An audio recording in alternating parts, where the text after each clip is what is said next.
that. That's what the American Heart Association did with cholesterol. Oh, we found cholesterol in the blood vessels, so you should eat a very low cholesterol diet. It turned out to be wicked incorrect, right? And we've had to reverse that path. It's still almost impossible to talk about it because every cardiologist in the world says, oh, your cholesterol's too high, so therefore we should do what? We should put you on cholesterol-lowering medicine. And what should they be saying? Let's put you on a very low carbohydrate diet, and your cholesterol will almost assuredly get better. Do you know when that is more true than any other time? Is people who have familial hypertriglycerides. So if they come in and they draw their blood and they say, I've got this genetic disorder, my triglycerides are 800. And you're like, oh my gosh, that is so freaking scary. You're just a walking time bomb. If that person goes on a high-fat diet, which is so counterintuitive, it will be the first time in their life that their triglycerides lower. It's crazy. And listen, there's years of evidence this, because we put these people, their triglycerides are 800, so we put them on cholesterol-lowering medicine, and they're on no-fat diets, very low fat, and what happens? It never gets better. Mark, have you seen that in your practice? I had this patient, his name is Dom. He's since passed away, so I'm going to tell you his experience. He lived in Boise, it's about 4 hours from here. Dom came in and he says, hey, I heard that you do a little bit with brain health, so I want you to help me get my brain better. And I said, okay, and the first thing I said is I want to put you on a low-carb diet, maybe a ketogenic diet. And he's like, no way, because my triglycerides are 650, blah, blah. And I'm like, perfect. You're the perfect candidate. You will do so much better than the average person. And he's like, there's no way. My triglycerides have never been less than 400. And I'm like, let's try it. And he did it for about 3 weeks. And I said, let's check your cholesterol every 2 weeks for the next little while. So we started just checking cholesterol because he was so panicked that putting him on a high-fat, low-carbohydrate diet, his cholesterol is going to spike and he's going to get chest pain and die of a heart attack. And guess what we watched his cholesterol do? Came down. I think by the time we finished, this is 4 weeks later, his cholesterol was like 175. He could not believe how much difference it made. And that was eating eggs and pork chops and butter and all the high fat, but very low carbohydrate. We got rid of all of the junk food, right? Isn't that amazing? Mm-hmm. I graduated from BYU in Provo in 1998 as a nurse. And I worked in an intensive care unit. That was my first job. I wanted to be on life flight. I wanted to work ER. I wanted to do adrenaline medicine, that high stress, really cool, fun stuff. And then my first year working in the ICU, kind of working my way up to life flight, there were 2 helicopter crashes in 1 year. UMed from University of Utah went down in Little Cottonwood Canyon in a snowstorm and killed everyone on that flight. And then Life Flight from Primary Children's Hospital went down in a snowstorm and everyone on that flight died. And that was within a 12-month time frame. And I was working my way towards that. And then I thought, nope, I'm young, I got 2 little kids, a sweet wife, I don't want to go down in a helicopter. So I just stayed in the ICU. And in the ICU, I worked 2 weeks days and 2 weeks nights. 2 weeks days, 2 weeks nights. That was my rhythm. How healthy do you think I was? Yeah. Who is it? Sheryl Crow says she's living on caffeine and nicotine, right? Well, I don't smoke, but I was living on caffeine to get through those freaking night shifts. It was awful. And then I realized, this sucks, man. Every night I work the night shift, I come back and I want to be awake, see the kids and see my wife. So I'm trying to beg 4 hours of sleep in the middle of the daytime with kids that are crying, and then it just was awful. So I thought, I can't do this anymore. So I gave notice. And when I gave notice, I took a job as the director of a psychiatric hospital and then started graduate school full-time. And I was lucky enough that at the psychiatric hospital, I could still work, I could still go to school while working there. And so it was kind of, when working remote wasn't a thing, but my boss was kind enough to let me do a lot of that work from home. I finished graduate school in 2014 and bought an urgent care. And so I worked in urgent care medicine since 2005. That urgent care still is around today in Pocatello. We grew it to 2 and then 3 urgent cares and then back down to 2. Bigger is not better. Bigger is just freaking harder. And we started a family practice and a mental health office. And I oversaw those 3 clinics for 15 years. And it was big. We have 14 full-time healthcare providers and a staff of about 60. In 2017, I sold them and work as a consultant for them. And that was about the exact same time that I met Christine. Do you remember when we connected? Was it about 16, 17? It was in August of 18. I'm sorry I missed it. It was at the psych hospital. Yeah. Well done. Well done. So I connected with Christine. Was that 18 then? Yeah. Okay. So I worked with Christine since 2018 while kind of still overseeing the urgent care and family medicine office. And when the hospital acquired my clinics, they asked me if I would stay on. And I said, only if I can do kind of a functional neurology practice. In this little community that we have, there is 0 outpatient neurology. None. We don't have a neurologist that sees neurology patients. We have a neurosurgeon who does surgeries, but no outpatient neurology. So at the clinics, we would have to farm all of that out, either to University Hospital down in Salt Lake, which is about 3 hours south, or they would go to Boise, which is about 3.5 hours west. Or you just have to manage them. And having worked in the clinic for 15 years, a lot of people just couldn't travel. They couldn't go somewhere. So you end up being default neurology the very best you can. And I sucked at it for many, many years and just tried to get better at it because so many people could not travel long distance for those services. Or when you tried to get them in, it was a 6-month wait anyway. So by default, I became the default neurology guy at our clinic just because of interest more than anything. Started doing some neurology and found it fascinating that the typical neurology that's pharmaceutical based minimizes symptoms, but many people don't get better. So do you know anyone that has Alzheimer's disease? How well does medicine work in Alzheimer's? No, so far I haven't seen any progress. Yeah, it does not work. How well does medicine work in Parkinson's disease?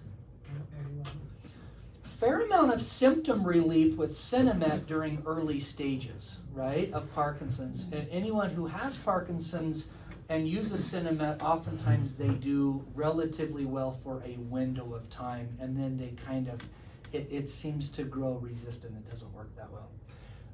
Do you know anyone that has multiple sclerosis? Anyone know anyone that has MS?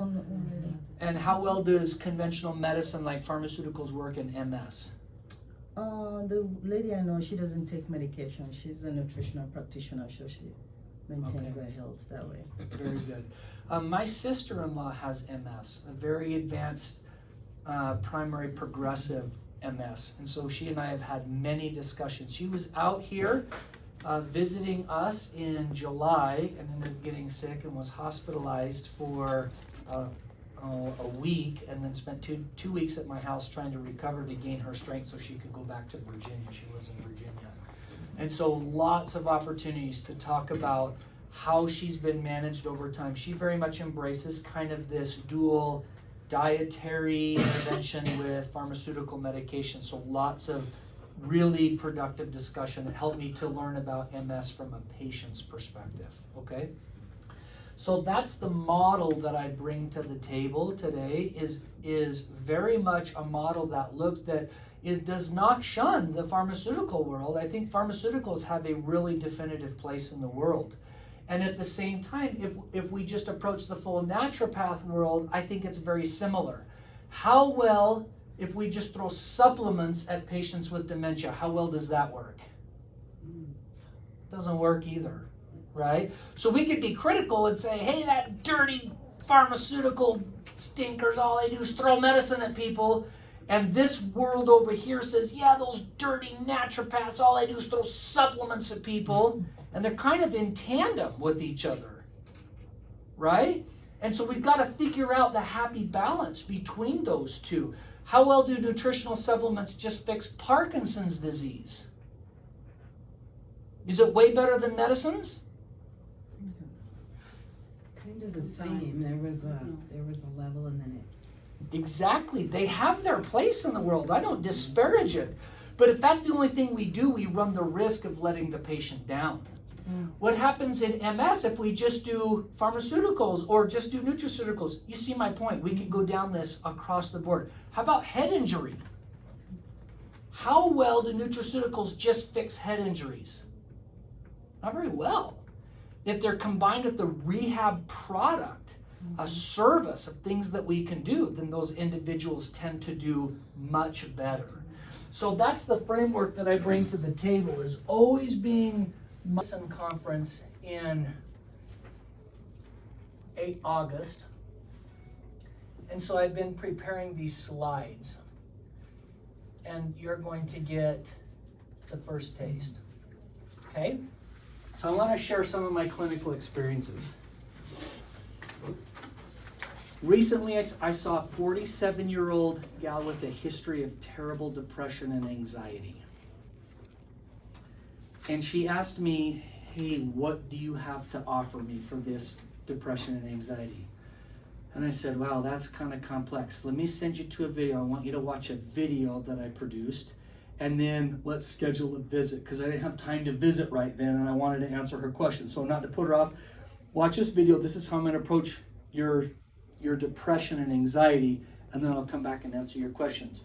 I got an email not long after that said, hey, thanks for sending me that video, but I think you sent me the wrong one. Because I watched it, and you talked about dementia, and you talked about Parkinson's, and you talked about these neurodegenerative diseases, but you really didn't talk about depression. And so I think you just maybe sent me the wrong one. Do you have one about depression you want me to watch? And my response was, nope, I sent you the right one. Why would I do that? She says, well, it doesn't apply to me. And I'm like, au contraire, mon frère. It absolutely applies to you. Because neurological health is neurological health. And we get caught chasing diagnoses. So we say, oh, this part of my brain is the frontal lobe, and it manages your mood, your executive function, your energy levels. And so if this part of your brain is broken, we get dementia. But if it's the temporal lobe, you can't remember your spouse's name, you can't remember where you put your keys, and you can't remember what you ate for dinner last night, we call that dementia. That's the temporal lobe. Well, what if it's the parietal lobe? What if it's the occipital lobe or the cerebellum? Right? Well, then you have balance issues, right? So when I look at brain health, I'm looking at it from the context as how do we make the brain healthier per se, not just chase a diagnosis. Because if I'm chasing diagnoses, I'll say, oh, you've got depression. So in the pharmaceutical world, I put you on Prozac. If I'm in the nutraceutical world, I put you on 5-HTP, right? And St. John's wort. And both of those miss an opportunity to figure out why in the world you got depression in the first place. We should try to figure that out, okay? The next thing is I had an individual that came in that was in a terrible head injury. We had a young man from, I guess I shouldn't disclose all the details, from the other side of the country that came to town after multiple head injuries. And this person had vertigo, and he threw up. How often did he throw up when he first got here? Every day he would vomit, nausea. He'd get in the car and go on a drive, instant motion sickness. He just couldn't manage. Okay, he'd come to the clinic and he'd do something and he'd have a fainting episodes. How many times did he faint when he came to the clinic? Every day. It was awful. And so when he came, we talked about what can you do neurologically, and we set up a program. Part of it was diet, part of it was supplemental, part of it was things that he needed to do to get his brain healthy, like therapeutic things. I'm happy to report I've talked to this kid many times, doing amazing. He's back to work. Is he symptom-free? No, he still has some symptoms once in a while, but he's doing so much better. So same concept as this. You got to figure out what the underlying cause is, but there's crossover between those two. By the way, I just did continuing ed to the University of Pittsburgh about head injuries. What's the number one symptom of a concussion long-term? Do you know what it is? Number one symptom is anxiety. That after a head injury, a person will struggle with wicked anxiety. What's the number two symptom? Migraine headaches. Number three is vertigo or motion sickness. So when someone comes in and you look at their blood and they tell you, I've got terrible migraines, I hope that you're thinking, did you ever hit your head? Did you have a head injury? Did you have this? You got to be thinking through that as you're looking at their blood panels, okay? I have a patient that I see here who had a stroke. And we have been working so hard to figure out what would make her better. She's lost one side of her body, and she's got that hemiparesis, and she's very unstable. She's done so much better over time. She's now walking with a cane. But I very much view that stroke in the same light that I view that head injury, in the same light that I view depression and anxiety. It's how do we affect neurological health? Okay? How about autoimmune diseases? Raise your hand if you know someone that has an autoimmune disease. See a couple. Do you know that the category of autoimmune diseases is the fastest growing chronic disease in the United States? The fastest growing. It's outpacing diabetes. It's outpacing heart disease. It's not outpacing the death of, right? The number one cause of death is heart disease. But autoimmune disease as a categorical diagnosis is the fastest growing chronic disease in the United States. What's the number one autoimmune disease? Hashimoto's.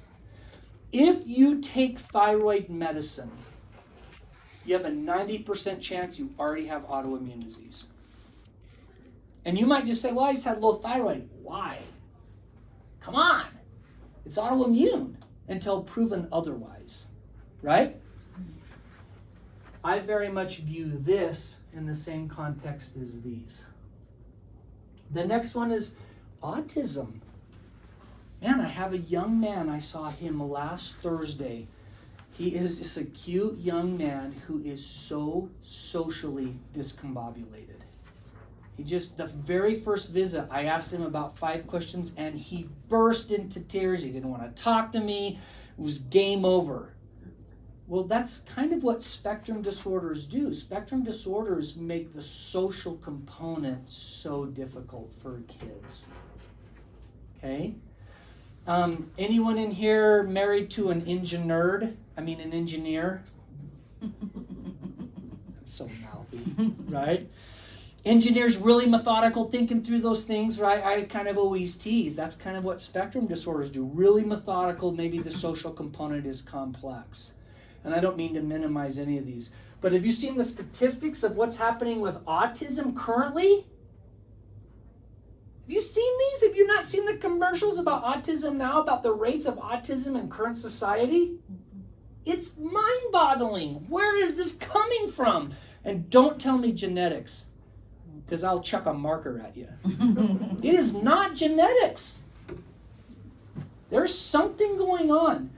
The reason I bring this up is I view each of these in the spectrum of neurological disorders that you have to pay close attention to. And you can't just predict these with a blood test. You can't do it on dark field, and I can't do it through a complex set of labs. It just takes a lot of discussion trying to understand how these things relate with one another. And so I want to give you a framework about how to work through it. One of my favorite physicians, he's a neurologist from UCLA, talks about brain inflammation and energy production. Okay? If you have depression, then you have inflammation in your brain. If you have Parkinson's, then you have inflammation in your brain. If you have dementia, your brain is inflamed. If you've had a head injury, then you have inflammation in your brain. So how do you know? How do you know if you have inflammation in your brain? Because function changes. So let me walk you through this. If this is your brain right here, right, and here you come down, here's your nose and your mouth, and you have a chin, and it comes down. Here's your thyroid because you have Hashimoto's. The brain is primarily what? It's primarily fat. Wow, you guys are a pretty dang smart audience, right? It's primarily fat. And wrapped up in that fat is enclosing what? It's wrapped around what? Membrane.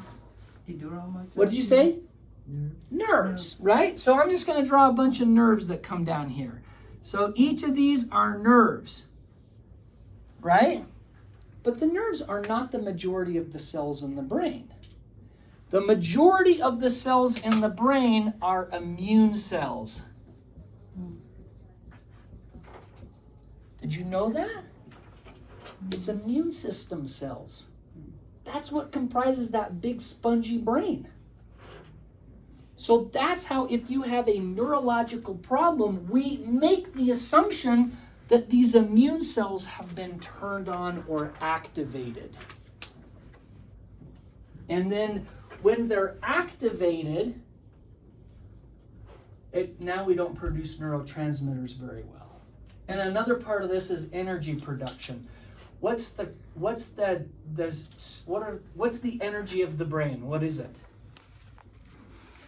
Now we're starting to get deep into the weeds. It's called ATP, right? It's just the energy molecule that we use to fire a nerve cell. And when these don't function very well and the brain gets inflamed, we get bad neurotransmitter production. And if you look at this, a couple things happen. Either we get cognitive disorders, meaning that we don't think as clear and we have brain fog, or we have mental health disorders. That's where the depression and anxiety comes in. Or another side of this is we get motor disorders. Have you ever seen someone that has tremors? And they say, well, I have benign essential tremors. And whenever I hear benign essential tremors, I always chuckle. There's no such thing as benign tremors, man. You got brain inflammation. You got to figure out what's driving that. Okay? Mm-hmm. And so there's a motor dysfunction, and the motor dysfunction can be muscle weakness or balance issues or ataxia. We lose coordination, right? We don't walk very good. We have terrible balance. We get vertigo and we faint. These are motor disorders or cognitive and mental health disorders. You know what the DSM-5 is? It stands for the Diagnostic and Statistics Manual in Psychiatry. It's like that thick. It's way less fun to read than the Bible, but it's just as thick. And you know what? It's terrible because they list all these gazillion psychiatric disorders with a clinical criteria, how to diagnose it. And at the end of the day, this is what's happening. I don't care what you call it. You can call it autism, depression, anxiety, bipolar disease, schizophrenia, schizoaffective disorder, attention deficit disorder, ADHD. I don't care what you call it. It's a neuroinflammatory process. And then on the cognitive side, you might have your mood might be amazing, and you can't remember. You go to church and you see all these people at church and you think, I can't remember anyone's name. I see these people every single day of my life. I can't remember their names. I can't remember words. When people come to my office, I say, what are these? And they say, those are hairs above your eye. And I'm like, what's it called? Hairs. They're eyebrows. What's this? It's your time teller. No, that's a watch. See what I'm saying? People can't find their words. That's a cognitive issue. That's this brain fogginess. And there's ways to test that. There's all these ways. Now, usually when I'm lecturing to a group of healthcare providers, I say, how many have had your cholesterol checked? Raise your hands. I'm assuming everyone in this room's how many have checked your blood sugar? How many have checked your A1C? Okay, don't answer this one. Women, how many have had a mammogram? How many have had a colonoscopy? How many have had a Cologuard? Man, how many have had a PSA? How many of you have screened your brain health? I'm thinking about it. Thank you. When I lecture, everyone's done all of that testing and not a soul has ever screened their brain health. They don't do it. Why don't they do it? Because your doctors don't even ask you to do it. Your doctors don't know any. They don't even do this stuff. Right? They're really good at saying, oh, you have depression and anxiety. Oh, you have Parkinson's. You should take this medicine. Oh, you should take this supplement. Oh, yeah? You should actually test to figure out what's going on with your noggin. And can you make it healthier? That's my belief system. So that's where I want to spend a few minutes talking about these things. Okay? So, that's a cute picture. Do you just prescribe a medicine? Do you refer to a specialist? Do you order testing? Do you send them to therapy? What do you do? This is the dilemma that I have faced now for 20 years. What do I do? There's no outpatient neurology. Do I just start trying to figure it out? So I'm going to explain to you my approach. Okay? I already kind of talked about this for just a second. So when it comes to brain and neurological disorders, these are categorical. So I'll quickly go through these. I won't spend oodles of time. There's motor disorders. We've talked about those. If I can't stand with my feet in tandem and my eyes closed, right, I probably have some sort of balance or movement disorder. Everyone stand up real quick because your butts are sore and you've been tired all day. Don't close your eyes, but I want you to put your feet together. Okay? And I just want you to try to hold that. Oh, pretty good. Okay? Now, can you do it and close your eyes? Stay close to something. Okay, let me give you another test. Can I use you as an example? Sure. Oh, you're so kind. Okay, so touch my finger and touch your nose. And then go back and forth. Keep going. Good, keep going. Now keep going and close your eyes. Don't cheat. There somewhere.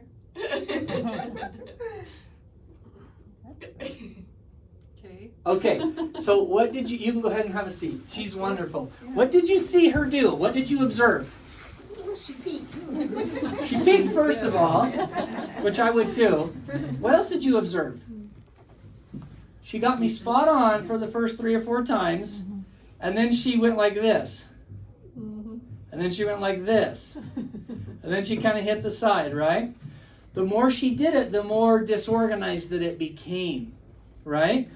That's the parietal lobe of your brain. Your brain should be able to know where you're at in space, right? You should be able to find that. Where's that finger at? Okay? Touch your finger. Hold your hand straight out from your body like this. Straight arm. See where I'm at? Finger to nose to finger. Go back and forth. And after you do it 3 times, close your eyes and then just keep doing it. I can't even find my nose. Okay? That's a neurological test. That's saying how healthy is the brain. This is a motor issue. Let's do sensory. How many of you get in a car and you get motion sick? Motion sickness is a big deal.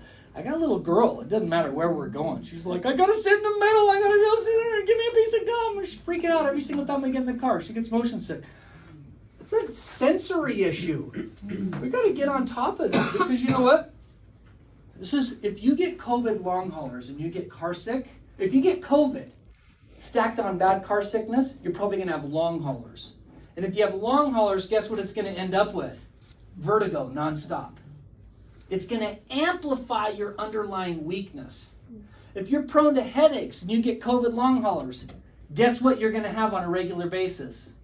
Migraines and headaches, right? head injuries play dirty. They'll amplify an underlying weakness. Okay? Behavioral issues. You'll visit with patients all the time that come in and say, man, I'm so depressed, I can't get out of bed. I got terrible anxiety. My husband's having delusions. They have schizophrenia. I graduated from college as the valedictorian in my class, and I can manage a spreadsheet. Now I think I got ADD. I'm 45 years old and I can't manage a spreadsheet. I think I need Ritalin. I'm not minimizing or saying they shouldn't get Ritalin. What I'm saying is that needs to be recognized as a neurological deterioration that a person can't focus when they could focus for years. And we blow it off as a society. We say, well, that was a bad night's sleep. Well, I had Taco Bell last night. Well, I had a glass of wine. I didn't sleep in my own bed. And we make all these stupid excuses, not recognizing that these are issues that reflect neurological disorders. They're just behavioral health issues. And then I already talked about cognitive. You actually have to test for it. You have to do the testing. If you do the testing, you uncover it. Now, if you went and got a mammogram, you said you'd had a mammogram. If that mammogram said you've got a 1 centimeter mass in the right breast, would you say, well, I'll just look at that again next year? You'd probably say, let's try to figure out where that's coming from. Why is that the case? What is my plan long-term to minimize that? This is why we should be so thoughtful about doing neurological testing, because if you uncover something, now you backtrack into why it's happening and what are you going to do to address it. Does that make sense? Mm-hmm. Every single one of those represents some form of neuroinflammatory disorder. Oh, every single one of those could represent a neurovascular disorder. What does that mean?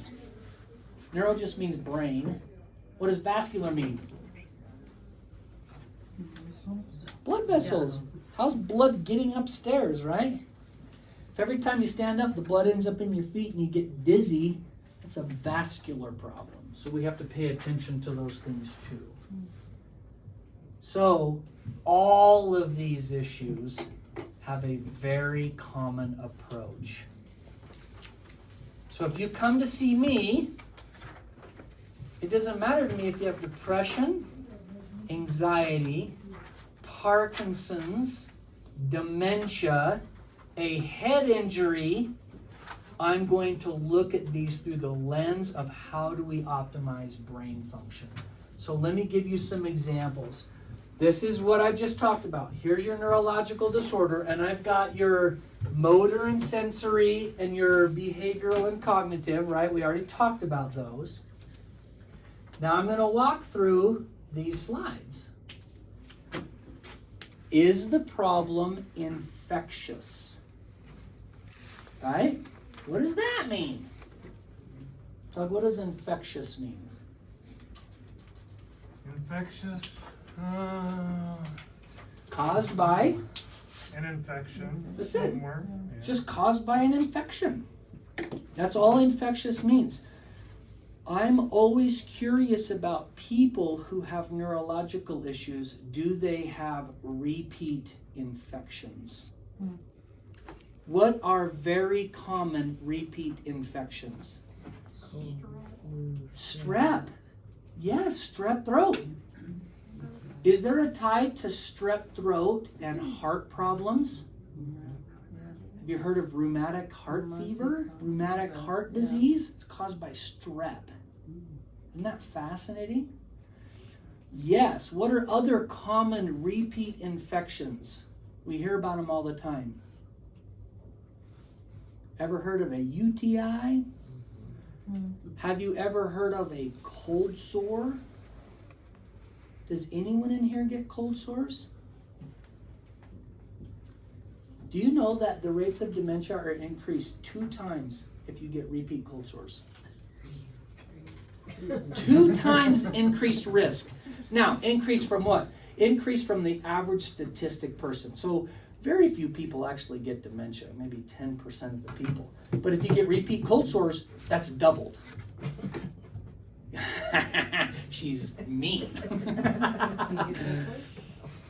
I'm going to tell you a story, okay? I had a 19-year-old girl that had suicidal thinking. Her dad called my friend that I work with and said, would you take my daughter on as a client? This was about 5 years ago. And I said, no. I said, why? And I said, because she's a pediatric patient, and pediatric suicidal thinking is a whole different animal and creature. I don't think I can do it through telemedicine. It makes me worried I would just miss too much. He's like, dude, I need your help. And I'm like, no, won't do it. You got to keep seeing a psychiatrist. I've seen a psychiatrist. I've seen 3. She's not better. She's doing worse. I just need a second opinion. He said, what do you think? I'm going to sue you if something doesn't go right? I'm trying to save her life. Would you just help me? I said, okay. Sign a consent. So we signed a consent. And I never met her personally until late in this process. So I just started meeting with her through telemedicine, doing Zoom meetings with her. Went through her whole history, set up a program for her. This is what I want you to do. She did remarkable. And then she goes away to college. When I took her, she's about 17, 18. She goes away to college and bottoms out, has a suicide attempt. So we get back on the phone, we're having a conversation. Are you doing this? Are you doing this? Are you doing that? We went through it and I said, okay, well, let's make some adjustments. And we adjusted. And then she did a little bit better for a time and then bottomed out again. And when she bottomed out, I called and said, hey, let's regroup. And she said, I don't want to regroup again because you go over the same crap every time. I'm exercising. I'm eating good. I'm getting good sleep. I'm taking the medicine. I'm taking the supplements. I'm doing everything you ask. And every time we visit, you make me feel like I'm not doing it, and I am. So I don't want to talk to you anymore. I said, fair enough. And I said, God, we are missing something. What in the hell are we missing? We've got to, what are we missing? And she said, Randy, the only thing that is different is this pesky cold sore. And I'm like, dude, I didn't even know you had those cold sores. How long have you had that? She said, I've always had it. It never goes away. And I'm like, well, how come I didn't notice it? I've had 4 telephone calls with you, video calls. I can see your face, Jenna. And she said, look, my father is a dentist, and he just gives me valcyclovir. And when that cold sore comes, I take a couple pills of valcyclovir and it goes away. And you can't see it, but she says, I can still feel it. It's always there. It never goes away. And I'm like, that's it. That's why you're suicidal. You're not broken. You have a chronic infection. And it never resolves. So this, you have a nerve right here. It's called the trigeminal nerve. It has 3 branches. And so this nerve, if I was to draw this trigeminal nerve here, it looks like this.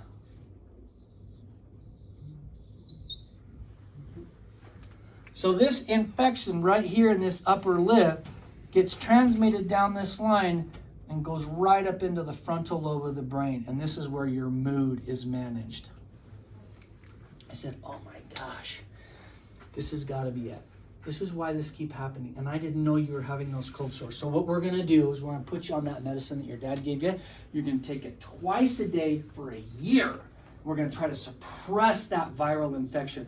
And then we're going to change your supplements to just try to up-regulate your immune function. We want to strengthen your immune. And you guys all know, what are some natural things that we could do to strengthen people's immune systems? You know this because you learned about it during COVID. Garlic and ginger could help. Vitamin C, vitamin D, vitamin E. There's a whole bunch of new, have you heard of echinacea and golden seal and all? So we just put together this little mashup cocktail. We're just going to focus on suppressing your immune system. Fast forward now, I think she's about 23. She got married last year.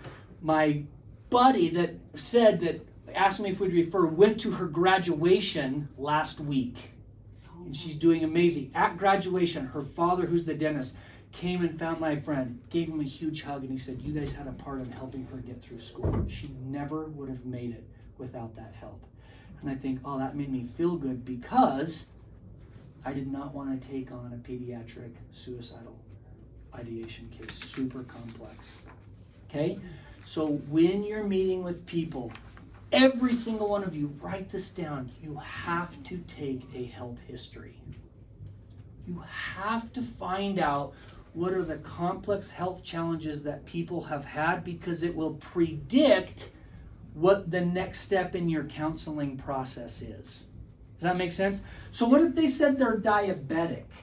What type of counseling would be included in someone who's diabetic or insulin resistant? Nutrition. We've got to really be careful with those carbohydrates. We've got to be really thoughtful about exercise. Physical activity makes diabetes so much better. Right? Okay, so that's one model. Is it infectious in nature? Do you know what this will blow your mind. Do you know what the number one bacterial infection worldwide is? It's called H. pylori. Where does H. pylori live? Right here in your stomach, in your gut. Okay? And H. pylori is aggravated. It thrives when you suppress stomach acid. And what is the whole world taking? Prilosec, omeprazole, Nexium, the purple pill. Everyone's got heartburn so freaking bad we just suppress acid, and then guess what H. pylori does? Goes berserk. Right? Infection, infection, infection. Please be thoughtful about that as you're working through chronic health challenges. Autoimmune. I brought show and tell.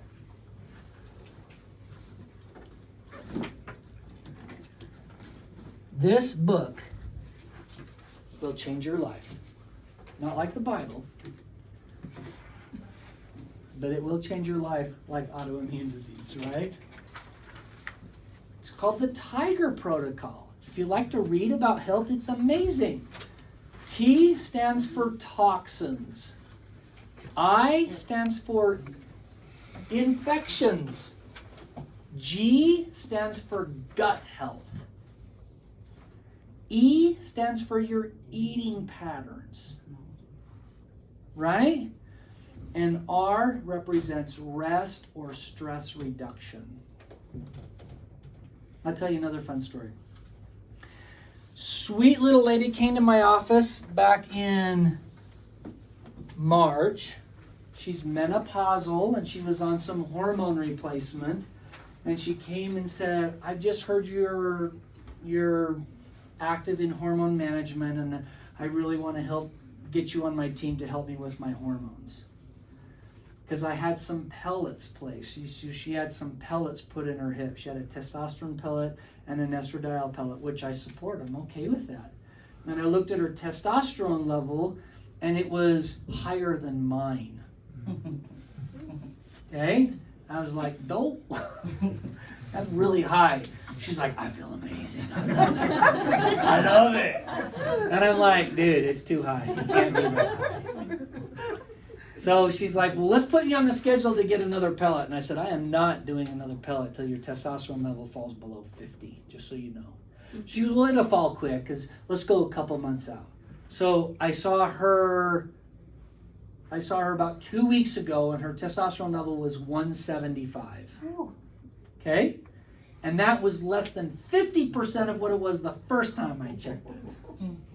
Now, if you don't follow testosterone levels very often, it's mind-blowing. Okay? So I'm like, well, can't do it. She's like, I'm feeling low T. I'm really feeling it. I know that my testosterone's really low.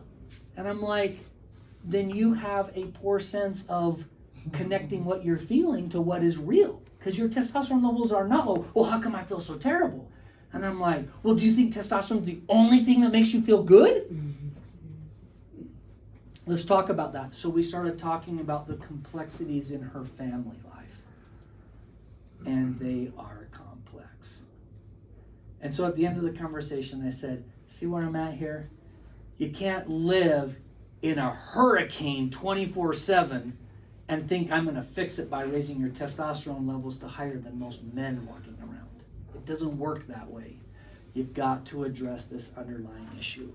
This lady didn't understand the R, rest and de-stress, right? Autoimmune disease is a big deal. What's the number one autoimmune disease worldwide? Thyroid disorders. Don't raise your hand, but I would guess that 25% of this room is on thyroid medicine. And if you're not, it's probably because you don't want to take it and you're taking something natural for thyroid. Statistically, that is such a common autoimmune disease. Okay? Inflammation generally is a category all by itself. Now, inflammation can be infectious. It can be like this cold sore that this young lady got. That can cause inflammation. But is all inflammation come from infection? No.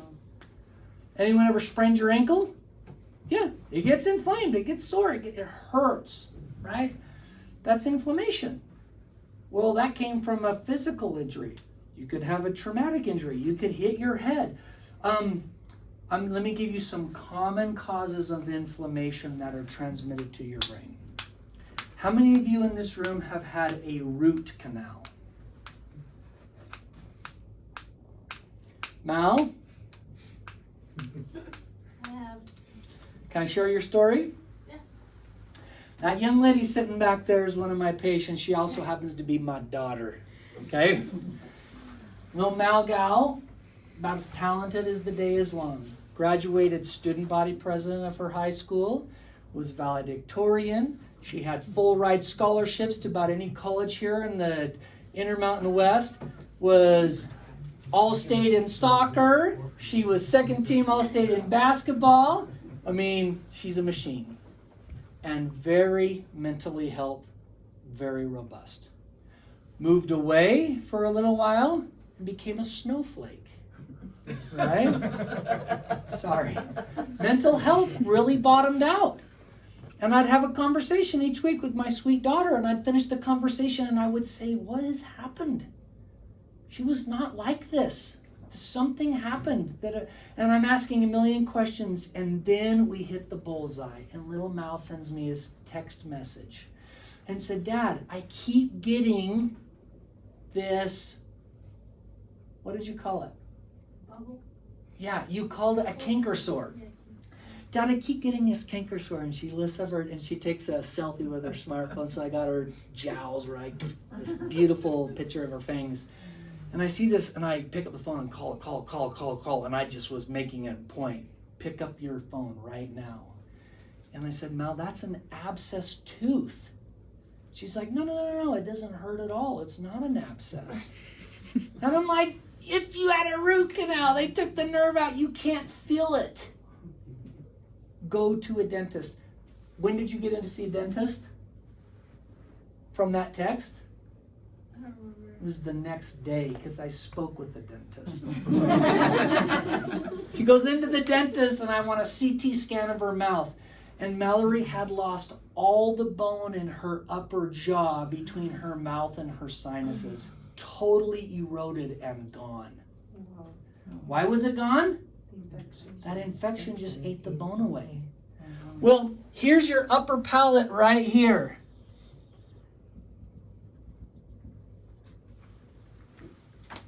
See my point? And Mal came home, we started working on the tooth, and this young lady is going to become president of the United States for us. She's freaking amazing, right? Was that 2 years ago? How long ago was So that? funny. That was 2021, 2022. We gotta wait that long. It was during COVID, so it was pretty tough to actually get her. She was in California. A little. So she had to come back and we got it taken care of here. Okay, so let me tell you another really interesting case. This lady actually recorded a testimonial for me. Sweet gal from Michigan who came down and has Parkinson's disease. And it was the most severe, I didn't realize how severe it was, but she was here for 6 weeks. She came in, was a weekly patient for 6 weeks here at the clinic.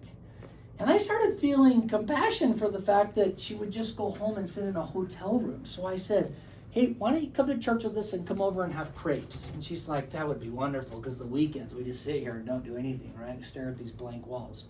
So they came to our house, and then I realized how advanced her Parkinson's was, because she almost had a fall in my living room. And when we made crepes, we have a Sunday tradition at my house where we make crepes every Sunday, and we put fruit, they're really yummy. And we made her crepes and she sat down and she could not feed herself. Her Parkinson's disease was so advanced, her husband had to feed her. That's when I noticed how, I mean, I knew she had tremors, but I didn't appreciate how complex it was in affecting her life. And she told me, I can't put in my contacts. I cannot brush my own teeth. I can't comb my hair. I can't do personal hygiene after using the bathroom. If my husband goes to work and I'm home alone, when I wake up in the morning, I don't put on underpants and I wear a long dress so that I can just go over and stand over the toilet and lift him out and go use the bathroom, and I can't do anything else because the Parkinson's was that advanced. She talks about this in a video that she recorded for me. And when she came down from Michigan and we worked together, I said, how's your dental health? She says, oh, my dental health is so good because my insurance covers 2 cleanings a year and I pay for a 3rd one out of pocket because it's that important to me. And I'm like, high five. Have you ever had a root canal? 5. I'm like, oh boy, you got to get a CT of your mouth. Nope, I don't need it. My mouth is okay. Really, I take, of all the things, and I said, you can't even brush your own teeth. She's like, I know, but my husband brushes them, and we sing happy birthday when we brush our teeth, right? We take, and I'm like, you came all the way down here for me to work through your neurological. You have to get the cone beam CT for mouth. Okay, she did it. Guess what? These are either 4 or 5 massive dental cavitations, just like that young lady in the back. Because she lived in rural Michigan and didn't have a great biological dentist to take care of her, that's why she was staying here for 6 weeks. She had to wait for him to have an opening on his schedule. He fixed her teeth, and then she called me when she got home. And she said, hey, you want to know what's really weird? Today I climbed the stairs like this. Foot over foot. And I'm like, what? This lady couldn't climb the stairs like this without assistance. 1 week after going home, she climbed. Okay? Then she sends me a video like 3 weeks later, and she's riding a bicycle. I was like, what? And then a couple months later, she sends me a picture of her jogging down the dock at Lake Michigan. Cannonball! Swimming in Lake Michigan. And I'm like, what the heck? That was a dental problem. Inflammatory Parkinson's from an untreated infection. Okay? Hopefully I've made that point. Concussion. How many in this room have had a concussion? Raise your hand. Tell me about your concussion. I was a cheerleader, and so it was just every practice I got hit in the head, and I just never stopped because we didn't have anybody that told me I needed to stop. And then I would just feel like I was fine, but I still don't think I'm fine. So. Yeah. Oh my God. Anyone else want to share their experience of a concussion right here and then right there? Well, I've had a couple, but we were riding our snow machines, and it wasn't a really good day to hit your head because it was like that asphalt snow. And so I hit a jump, and yeah, I hit straight on my head. That was a little bit rough. And then I was in a car accident and kind of hit right here where the door shuts, and this, and right there. Brutal. Caitlin? Job interview as a lifeguard, and we have to swim with a 10-pound brick on our back and kick, and I hit my head on the wall, which, by the way, I've done a million times as a swimmer. And so we go back to her office, and we're talking under lights like this, and I'm like, I don't feel so good. And so now I'm laying down in this lady's office that I'm supposed to be hired from, you know, and I feel embarrassed. I'm like, no, I'm fine. So I get up, and we're going through all this paperwork because it's for the county, and now I'm puking in her trash can, and I'm so embarrassed. But she's like, I think you have a concussion. And I'm like, yeah. She's like, yeah, I'm gonna call your dad to pick you up. So I was hired and worked there for 5 years. Anyone else have a concussion story? Doug? I got hit in the head with a rock. We were skipping rocks, and I got whacked in the head right here. And when I came to, I was down on my knees. I don't remember getting to my knees, but I had my knees down. I had blood gushing out of my head. And my other one is the last 32 years I haven't got good sleep. That is a head injury over and over and over. What's your story? Mine, I think in a period of like a year, I have hit the same spot on my head over and over and over and over and over again. And the last time that I hit it, I was ice skating and I got picked up and then dropped directly on the spot on the back of my head on the ice. And then I literally didn't get up it for like, I don't know, week and a half from like dizziness and puking. But I've continued to hit the same spot. What's the number one long-term symptom of concussion? I mentioned it earlier. Headache. Or no, you said anxiety. Anxiety is the number one. They've done research, a lot of statistics. What's number two? Headache, and then vertigo. Excellent memory. Okay? So remember, so much of your brain is immune system cells. And the analogy that I like to make is, my brother-in-law has a beehive, and I'm always fascinated. Every time I go to South, I'm like, show me the bees. So we walk back, and he takes the cap off of the beehive, and I see these bees. I'm kind of scared of them, right? I stand back, and I look, and they're crawling all over, and I think that's just like our brain. And if you're soft and you're gentle, you can manipulate the bees. He can pull out a honeycomb, and he can wipe the bees off. They don't sting him. It's fascinating. I can scoop my finger in there, and that honey's amazing, right? But if I walked over to that beehive and I went, boom, what would happen? I'm toast. Okay? That's what happens when you get a concussion. All those immune system cells are functioning. They're doing surveillance and maintenance so that you have good brain health. And you get that beehive kicked, they just go crazy. And you end up having functional problems like anxiety, depression, mood disorder, sleep disorder, vertigo, headaches, right? And how long can that go on for? A long time. You have to address those. You have to calm that inflammatory response from those concussions. I now, when I'm taking a history, I try not to say that. I try not to say concussion. Why don't I ask people if they've had concussions? Because they don't realize that it was an actual concussion because they didn't get diagnosed with That's it. right. Or here's what happens. They go to the ER. The ER scans their brain. What percentage of brain scans, whether it be MRI or CT scan, after a concussion are normal? 95% are perfect. So that is not helpful in diagnosing a concussion. So if I ask people if you had a concussion, they say, no, I thought I did, but when I went to the ER, my exam was normal. Even though they were puking their guts out and had light sensitivity and they had vertigo for a week after, and they've had headaches ever since. Get my drift? So I usually say, tell me the 3 instances when you hit your head the hardest. And then they'll say, oh my gosh, I was in a terrible car accident my senior year. Here's another fun story. I had a lady that came to the office and I said, have you ever had a concussion? Nope.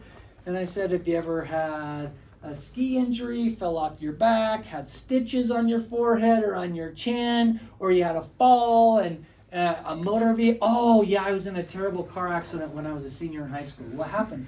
Oh, I was stopped at a stop sign, and a car coming towards me hit me head on doing 55 miles an hour as a drunk driver. I'm like, wow. And that didn't cause a concussion? And she said, well, I went to the hospital and my MRI was fine. And I said, then walk me through your history.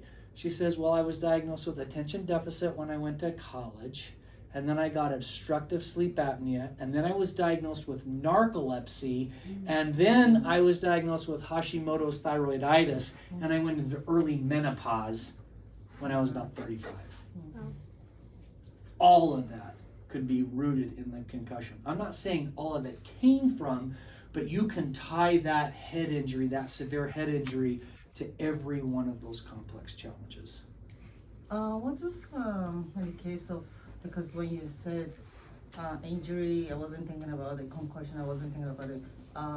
Whiplash injury, is that still like associated with that? Whiplash is basically the same thing as a concussion because if you looked at the inside of your skull, it is not smooth. It's not this perfectly round sphere that the brain can slosh around in without injury. The inside of your skull looks like a cheese grater. very rough, ridges and edges and so forth. So if you take the brain and you do this, it's like grating cheese. Creates this massive inflammatory response on the underside of the brain. Yep, okay, excellent. Next one, vascular. Mal, what does vascular mean? Blood vessels. Blood vessels related. So let me ask you a question. Do you know anyone that has AFib? High blood pressure, rapid heart rate, low blood pressure, Raynaud's phenomenon, erectile dysfunction, cold hands and feet, varicose veins, history of atherosclerosis, elevated cholesterol, like that triglyceride of 800 I told you about. Now do you see how all those vascular problems can tie in? If you've got bad blood flow below the neck, what makes you think the blood flow above the neck is perfect? Because it's not. It's just all related. It's one highway system, right? There can be an accident on I-15, this interstate that's out here, and you're stopped in Ingham. It's just the same freeway. So you have to pay attention to those vascular problems. I could show you a video. I don't know if we'll have time. I could show you a video that if we take someone who has high blood pressure and is 75 years old, and we did an MRI every week, they've done studies, big studies like this. They start having mini strokes over and over and over. And there's no symptoms. A person doesn't notice they have them, but if they get sequential MRI week after week, they show up. I've got a fun video. If we have time, I'll show it to you. So we pay attention to vascular issues. Metabolic issues. What does metabolic refer to? Say it loud. Weight loss, weight gain. Weight gain, Diabetes. weight loss, diabetes, insulin resistance, right? All of those things that affect metabolism, thyroid function, those are metabolic issues. So we should pay really close attention. This side of the room was really focused on holistic nutrition. People always ask me, well, how do you write diets? Our mamas know how to write diets better than anyone else. When I write a diet, I do this. I start with protein intake. This is the number one focus of my diets. What is your protein intake? Boy, I'm going to run the risk of offending someone. Vegetarianism. What do you think I'm going to say? If my number one focus is protein, what do you think my thought is about vegetarianism? No bueno. No bueno. There's challenges with that, okay? I start with protein. Why would I start with protein first? Because in my clinical experience, people never quite get enough protein. Okay? And when you eat protein, automatically, what do you get with it?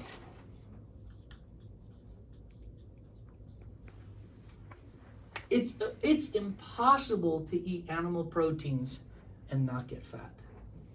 Right? It's just they're tandem. One comes with the other.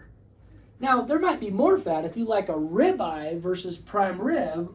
Ribeye it's got marbled with fat, whereas prime rib is pretty lean. Comparative. Not lean as chicken. What is fish? Does fish have fat in it? Truckloads of it. Omega-3s, fatty acids are loaded in fish. So if you get protein, you almost guarantee they're getting in. If you get an adequate amount of protein, and it's animal protein, not protein drinks. Do I have an issue with protein drinks? Maybe. I don't want your diet being straight protein drinks. When people come in and I say, what do you eat? And they say, well, in the morning I have a protein drink for breakfast, and then I have one after my workout, and then I have a protein drink. That's kind of problematic long term. That's Frankenfood. Okay? Frankenstein was manufactured, right? Remember the show? He was made. I don't want you to manufacture your proteins. Just get the real thing. So you get protein, you get fat, and then underneath it, we figure out your carb load. Well, then your carb load is split between what?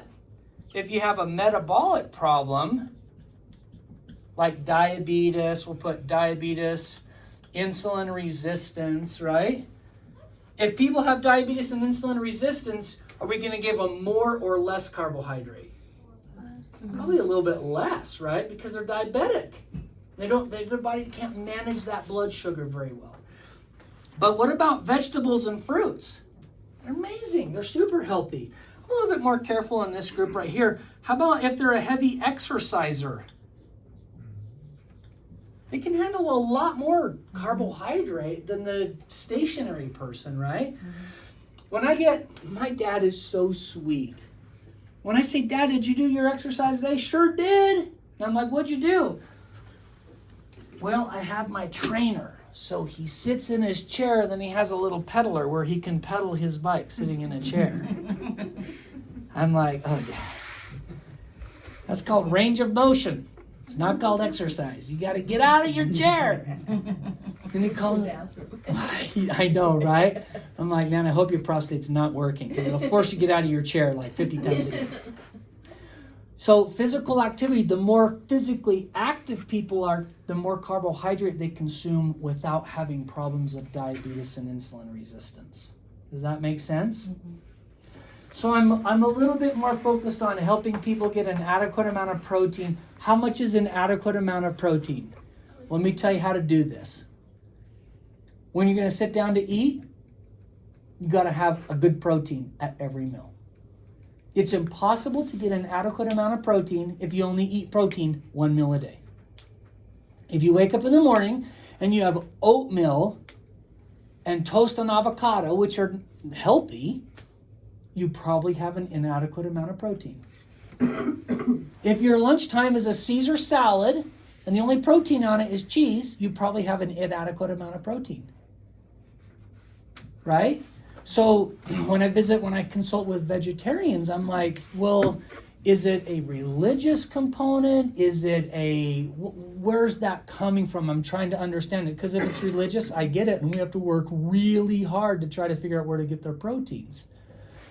If they've just gotten out of the habit, we just kind of talk through it. Let's get some adequate protein. What about a chicken nugget? Is that an adequate amount of protein? No, it's frankenfood. What about a taquito? I wish. A taquito is like a stick of dynamite for your colon. Blowout central, right? Don't eat taquitos. What? Do you see my point? You see my point? What about Velveeta cheese? It's fake. It's frankenfood, right? So when you go to the grocery store, what areas do you shop in? Used to be out here, edges. The edges. Have you noticed they've changed that? Have they changed it now? They've got the junk food. Yeah, some It's so. Now that you say that, I am noticing that more and more. You walk in, it's like you walk in October and there's Thanksgiving and Halloween candy out, right? What's the difficulty in getting an adequate amount of protein? Expensive. It's the most expensive food. So if I'm this sweet young lady here, and I'm thinking, my gosh, my rent has gone up and my car insurance went up because you drive wild and you got a speeding ticket. I don't know if that's true. And you're trying to date and party with your friends and hang out. And you go to the grocery store. The last thing you do is go to the butcher shop and buy a ribeye. But you run to the pasta aisle and you get a box of top ramen because it's 99 cents a piece, right? And so now do you understand why I start with protein? I got a sweet little girl. She's 8 years old and she's adorable and her name is Daisy. I fight that battle every day. I come home from work and I say, what do you want? I want some chocolate milk. I'm like, you got to eat a piece of cheese first. Okay, Dad, I ate the cheese. Now can I have some chocolate milk? No, you got to eat the beef jerky. Dad, you told me I just had to eat some cheese. Okay, now you have to have an apple. Because all she wants is junk. And we have it in our house just like you. I'm not perfect. But trust me, we try to get an adequate amount of protein. Okay? Does that make sense? All right. Metabolic. Let's go to the next one. Insufficiency. This group is more dialed into the insufficiency syndromes than any other group of medical doctors that I would teach or educate. Insufficiency means, what is your vitamin B12 level? What's your zinc level?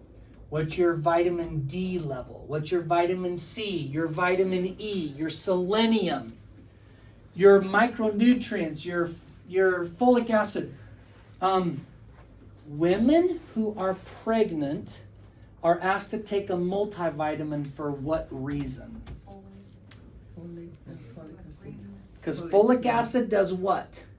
What does it prevent? The nerve development. Yes, it protects the fetus against brain damage. And that type of brain damage from folic acid deficiency is called neural tube defects. It's a neurological issue. And we know that folic acid prevents that. What makes you think you no longer need folic acid once you're born? You need it for the lifetime. We know that dementia has a direct tie into vitamin B12 and folic acid reductions. Okay? We know that. That's been proven in the literature. You just don't get neural tube defects as a developing fetus. You get neural tube defects if you're 65 years old and that's deficient. Where does folic acid come from? Grain? I don't know. It comes from plants and meats. Where does B12 come from? Meat. Liver. Meat. Beef. Comes from meat. It does not come from a freaking vitamin. That's synthetic. Now, can it help? Yes, it can. You see why I start with proteins? Have you ever heard of choline? Yeah. Where does choline come from? That's a good question. Yeah. It comes from I need to pork know. primarily. Oh, really? And it comes from eggs. The egg yolk is loaded with choline. Choline is the number one neurotransmitter of your brain.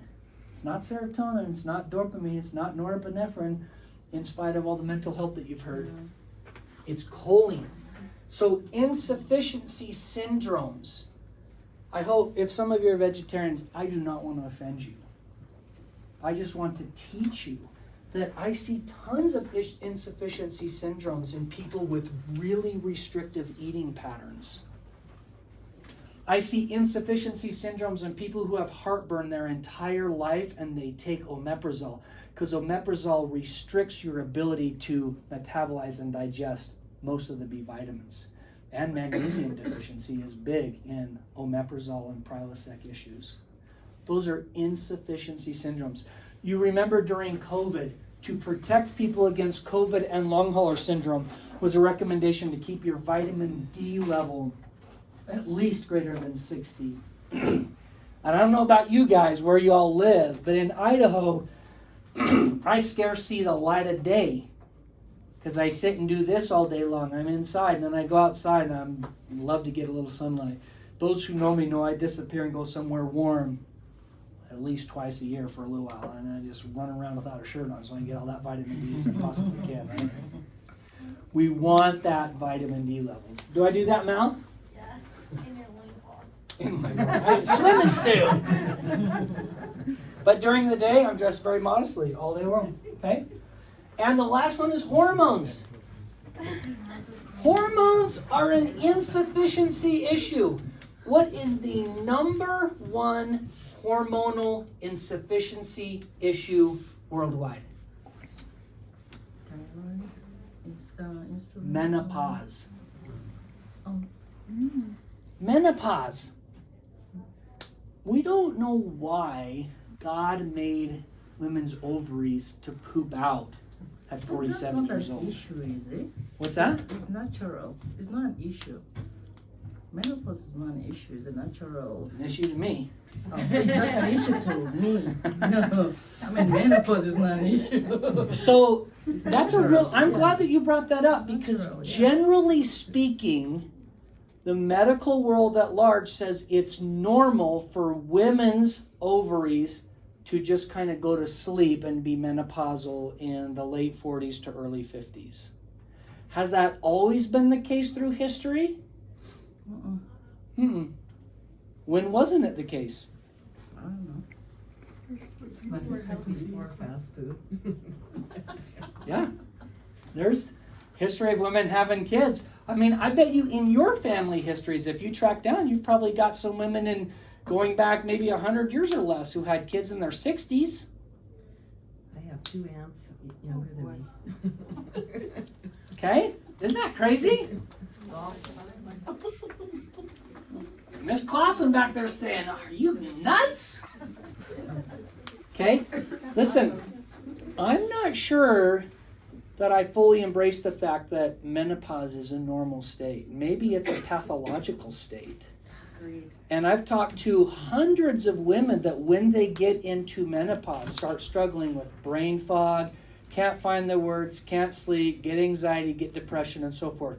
So in the world that I live in, a hormone deficiency is an insufficiency syndrome that causes neurological problems. And that has been well played out in the literature. So if you want to, let me show you kind of a fun summary. Maybe we'll take a little break and I'll play this real quick. Not because I'm trying to convince anyone, it doesn't really matter. I'm just kind of presenting info. I want to show this to you. Let's go to YouTube. And I'll play 1 minute. And then we're going to... And I left that thinking, my gosh, that is so impressive. And I still came home thinking, I'm not telling people to be carnivore, right? You need those fibers. You need those fruits and vegetables and so forth. But it did reinforce my perspective that when I start with a protein diet and I build down from there. Because some people, when they write diets, this is how they write diets. They'll say, okay, let's pick a calorie amount. I think that's the wrong way to do it. Who cares about your calorie amount? I don't give a rip about your calories. I just care about where your calories are coming from. What form are you getting that calorie? Okay? And some people will say, well, we need to do a low carb because of diabetes. I get that. But sometimes telling someone to be a low carb, they might eat salads all day because they're trying to lose weight, and then that creates other problems. But I would be hard-pressed for you to convince me that if you stayed focused on starting with protein, that you're going to lead people astray. Now, do I think that anyone needs a 16-ounce ribeye every day? No. They don't need that much, especially in one setting. That's gluttonous. Just eat a piece of meat. And it doesn't have to be huge. Get a protein. Eat a couple eggs. Have some chicken with it. Eat some fish. You see my point? I'm not trying to be extreme in anything. I'm just trying to balance it out. The reason I start with protein is I think that unless you're intentional about getting it, you won't. And the reason you won't is it takes effort. It takes hard work. If you sit down and want to make something quick, you can make a lot of things very quickly that have no protein in it. Correct? Correct. Yeah. You can say, I'm just going to have some avocado toast. It's healthy. It's whole grain and avocados. I'm not saying that's not healthy. It's just protein deficient. And when I hear people say, well, I eat beans because beans have a lot of protein in them. I'm like, compared to what? Broccoli? Yes, they have more protein than broccoli. But compared to beef, they're very low in protein. And they're filled with starch, right? So it's just kind of how you work through the science. What's the approach, Doug? So since you brought it up, can you back up a second and talk about, you said her seminar is about mold and to eat more, to go carnivore. So can you just give us a blip on How that tied in? Yeah, how did that tie in? Everyone understands the concept of what a frankenfood is, right? How would you define a frankenfood? Processed. So everyone sitting in this room has a pantry filled full of healthy frankenfood. It's your protein drink, your vegetable greens that you mix in your smoothie. It's all frankenfood, right? Bar. Yeah. Your high protein bar, your whatever, right? And I'm not saying it's terrible. I'm just saying it's frankenfood. Okay? So just so you know, I learned this from somebody that worked at General Mills. There's like 7 ingredients on a kind bar. There's actually 55 inside. Yeah, exactly. They're only required to put down the 7, right? So here's how it ties in, Doug. If I take a strand of protein and I break it down, what's that protein made of? Amino acid. Oh, Mal, I love you. These are all amino acids. There's 20, you can tell she's my university student in the room, right? Because she's studying this right now. There's 20 amino acids on this green earth. Not 21, not 19, 20. And every protein on the planet is made from an arrangement of those 20 amino acids. So when I look at fish and I look at beef, does the protein look the same? Does it fall apart the same? Does it die? No. They all just have 20 amino acids. They're arranged a different way. Okay? So when you take a frankenfood and it has protein in it, how many amino acids in that protein? 20. It's the exact same 20 amino acids. They're just arranged in a different order. Right? That's all it is. So what happens is the way your immune system works, your immune system looks for a grouping of amino acids. And let's assign a letter to this. Let's say this is A, B, C, D, E in that grouping. And you make an antibody that tags that, and your immune system has memory. I can get a flu shot today, and 6 months, if I'm exposed to the flu, that cell remembers that order, that grouping, tags it and goes after it, and then boom, it'll protect you against the flu, right? So what happens in frankenfood is these amino acid sequences are foreign to your body. Chicken's been around for a long time, and beef's been around for a long time, but a kind bar's only been around for 10 years. And it has all these weird ingredients, and the body's not sure what to make of it. And so these are shaped differently, and the amino acid groupings are different. And so you might create an allergic reaction to that protein strand, and it kicks up your immune system. So how does it tie to mold? Mold sensitivity is an immune reactivation disorder. You walk into a building that's damp and dusty and smells mildewy and so forth, and it turns on and activates the immune system. So if you're eating a highly processed diet, you might pour gas on that fire. That high processed diet activates the immune system, and now the immune system's already on high alert. So it becomes more reactive. All of us in this room could walk into a room infested with mold, and 50% of you will have zero reaction to it. No problem. 40% of you, your eyes will get a little bit red, and you'll get sniffles, and you'll think, I got allergies. And one of you will get deathly sick. And we're all exposed to the same nonsense. The difference is how active is your immune system already.